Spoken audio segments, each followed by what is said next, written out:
In this video, we're going to show you how to buy metro tickets and how the new 2025 pricing that will start on January 1st will affect you. We'll show you how to buy your tickets at a machine, at a booth with an attendant, or directly on your phone via the official app. And we'll include the 5 apps you're going to need when you're in Paris. And stay tuned until the end. I have some important information about what to do if you get controlled in the metro and they want to give you a ticket.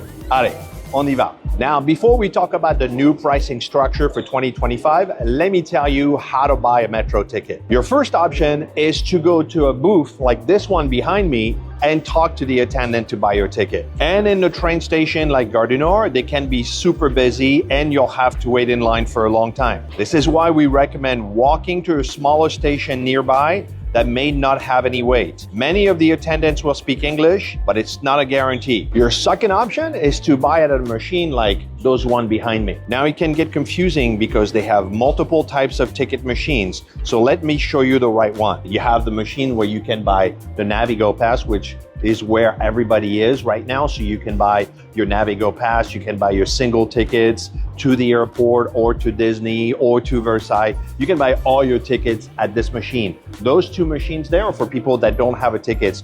Once you have your Navigo Pass, then you can go to these smaller machines there and you have the little round purple knob where you will put your Navigo Pass to recharge it. So those are the two kinds of machine that you will see in the metro, and of course, the one with the long line is the one you need to go to. But once you have your card, then see, there's nobody in line for the one that you need to recharge. So that's always a great option. And the fourth option is to buy the Navigo Pass or any ticket directly on the phone via the official app. Now, let me show you the 5 apps you need to have in Paris, including the one where you can buy your Navigo Pass directly on that. All right, so the first app you need to have is the Bonjour RATP. Why I use this app is mostly for direction to know how to get from point A to point B.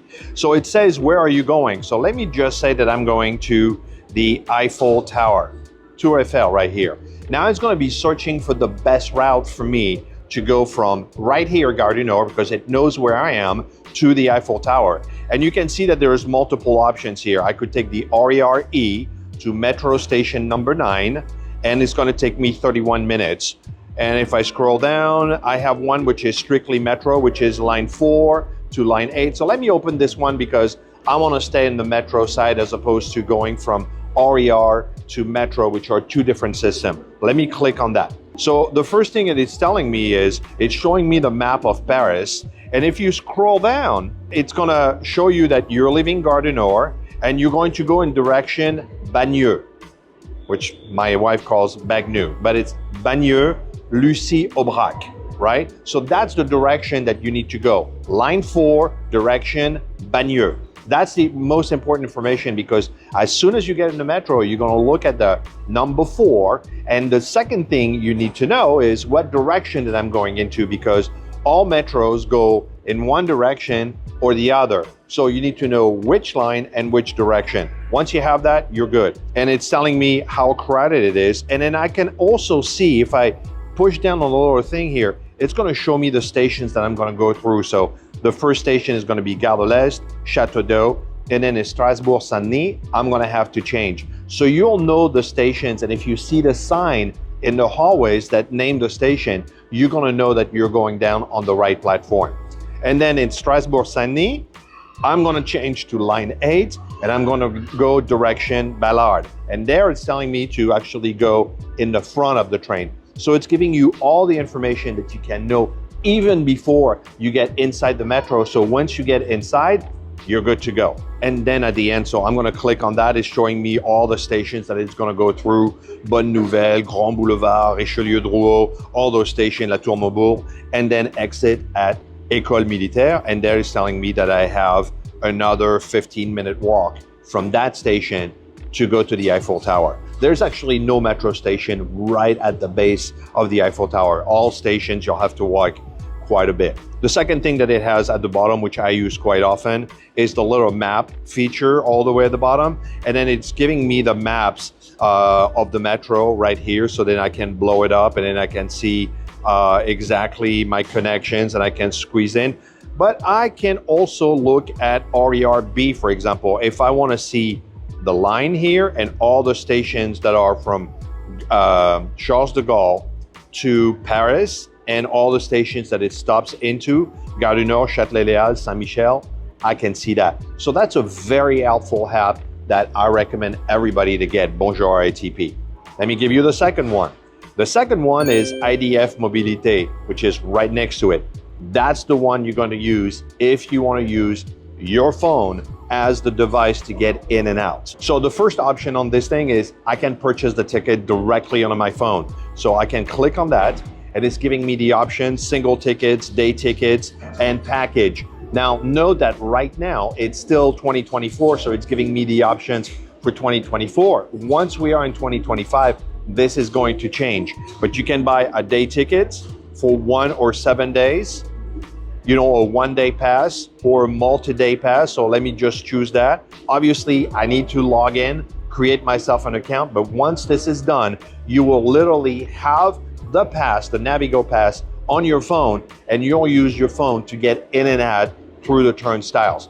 Makes your life easy. It used to be clunky, but they've done a lot of progress with the app, and a lot of people are telling us that this works great. Now, we ran into a couple of fans in front of Gare Saint-Lazare that told us that they were using their Apple Watch to get in and out without using their phone, and it works seamlessly. So it's also a great option if you have an Apple Watch, and I'm pretty much sure that the Samsung Watch just works the exact same. So that's a great option if you're in Paris. But I will recommend that you only use that if you are really at ease using those apps. If you're not, if it's your first time, I probably recommend that you buy the physical pass. Now, the other thing that you can do, and I do this all the time with Colleen because we have the physical Navigo pass, is we actually check how many passes we have on our card. So Colleen will give me the card. I put the card in the back of my phone like it shows here, and then it tells me immediately how many passes I have left. So you can check on this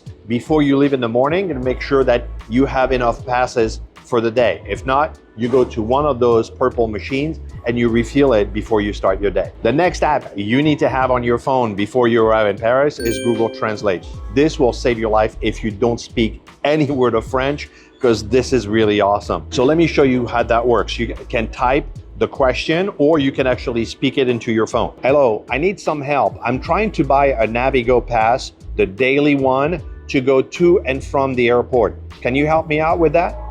And it translated directly into French. Now let me show you how it works if you want to play it to someone. Bonjour, j'ai besoin d'aide. J'essaie d'acheter un pass Navigo quotidien pour aller et venir de l'aéroport.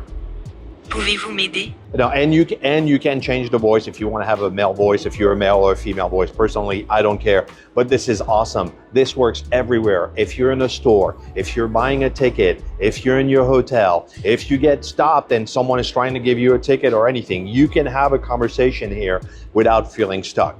This is a must download and must have with you when you're in Paris. The next app is on a different screen, and that's Google Maps. Google Map works beautifully. Same thing here. I want to go to the Eiffel Tower from here and give me some directions and give it to me with the transportation. And you can see here, it's pretty much very similar information. It's telling me to take line 4 to line 6 on this one. That's interesting. It's giving me a different option. If I click on that, it's pretty much the same thing. It's going to give me the walking directions.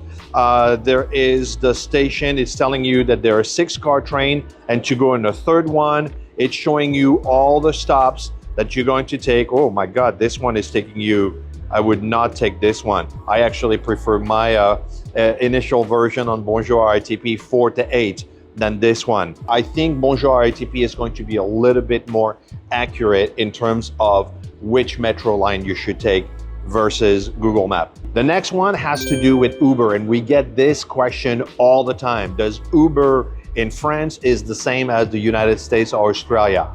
100%. You don't need a different app. The same app that you're using in the United States, it's the same way. So here, I want to go from here.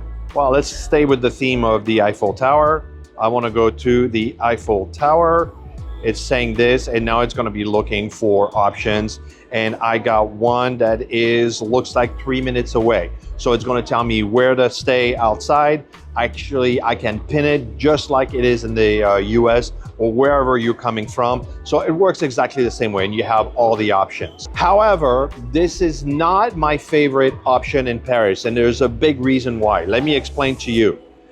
There's another app called G7, which actually is the taxi. The problem with Uber is Paris is a very congested city, right? You have a lot of traffic on a good day, and some days it's like absolutely insane. And the Uber cars cannot go in the taxi lane, which the buses and the taxis in Paris have dedicated lanes for them. This is why I recommend that you also download and sign and get an account and get your credit card ready with G7.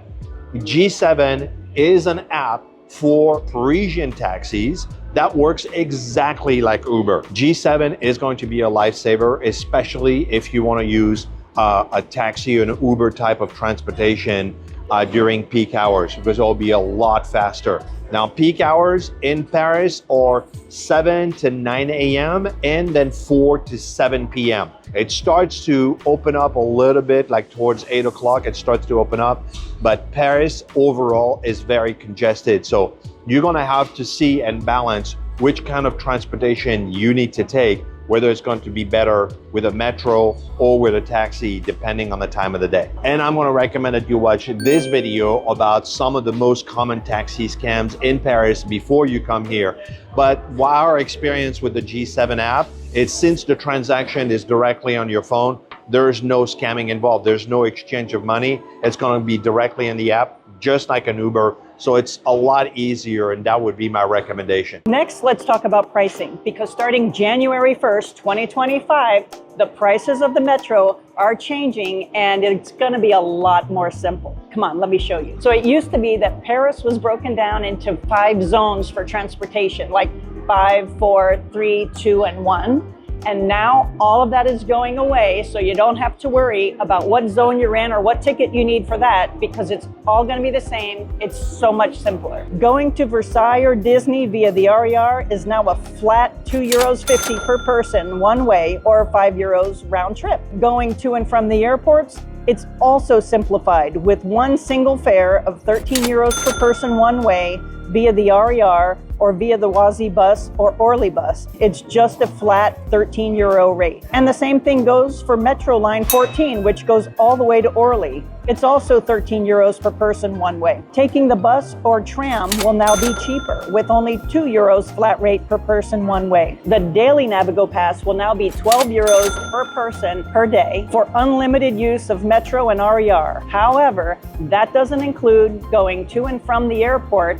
That's an additional €13, like I said before. And the Navigo Visitor Pass, which was designed for tourists, is now going to be €29.90 per person per day, and it includes unlimited use of the Metro RER and passage to and from the airport. And if you still have old tickets and Navigo passes, they will remain valid until December 31st, 2025. But after that, those will be obsolete. The Paris Metro is very effective and efficient, but like any big touristic spot, it has its fair share of pickpockets. So don't worry, be prepared. We always take some money belts and other anti-theft gears. We put a link in the description below. Check it out and see if there's something in there you need to keep you safe. All right, so I just got back home, but I need to address one thing with you, which is what happens if you get controlled in the metro and they want to give you a fine. And the reason why I'm bringing this up is because it happens too often that we see someone mentioning that in our Facebook group that they got controlled in the metro and they were asked to pay a fine on the spot. So I need to address that so people understand what they need to do and how to react if that happens to you. So in some of the cases, it happens because people didn't validate their ticket. They didn't put it through the turnstile and they don't have a validated ticket, or they bought the wrong ticket. they bought the ticket for a child, they're an adult, or they bought the wrong zone, or they just simply bought the wrong thing. They're getting controlled, and now the controller is asking them to pay a fine. Now, for me, when I hear those stories, I feel like this was an honest mistake, and the controller should probably have more empathy and compassion for a confused tourist, but usually they really don't. What we've heard was that the controllers were inflexible, somewhat confrontational, and pretty aggressive.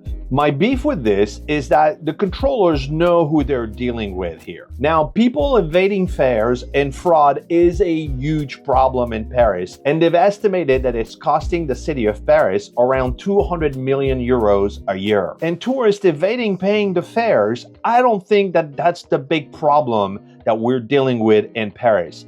And I'm gonna leave it at that. It is my opinion that sometimes they try to take advantage of disoriented and confused tourists, and that the controllers should use common sense when they're faced with those people. But what we've heard in our Facebook group is that they are categorically inflexible and ask people to pay the fine on the spot. Now, here is what you need to know. First and foremost, you are under no obligation to pay the fine on the spot. And they'll threaten that if you do not pay on the spot, your fine will be more expensive.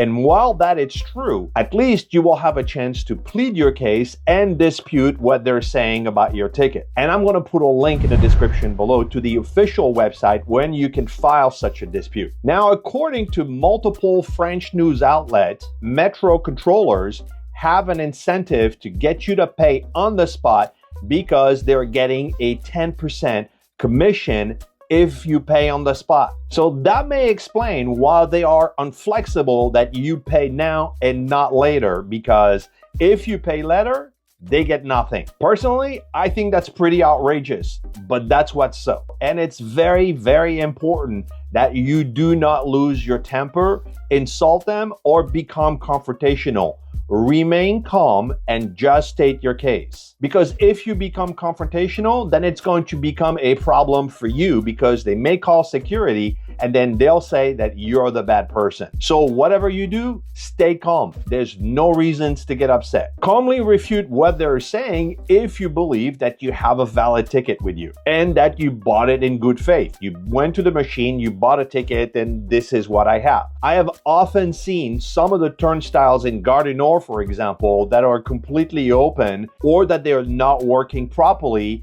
So you may put in your ticket, think you just validated your ticket, go through the turnstile, but it didn't do anything because the machine is broken. Now, if you see a controller, they're gonna say, you didn't validate your ticket, and you say, yes, I did. And with their scan, they can see that you didn't. But here's the thing, the fact that the machine is broken is something that you can dispute later on and saying, you have a defective machine. I bought a ticket in good faith. But if they're inflexible and ask you to pay a fine, don't panic. In France, you are in the country of human rights, and you do have rights. They can get all flustered. There's not much that they can do. In the worst case scenario, have them issue you a ticket and tell them that you will pay it later. But whatever you do not pay them on the spot. You can show them your driver's license. You do not need to have your passport with you at all time in France, and your driver's license will be sufficient. And have them issue what they call a procès verbal, which is basically the word for a fine. You'll have 2 months to fill out the paperwork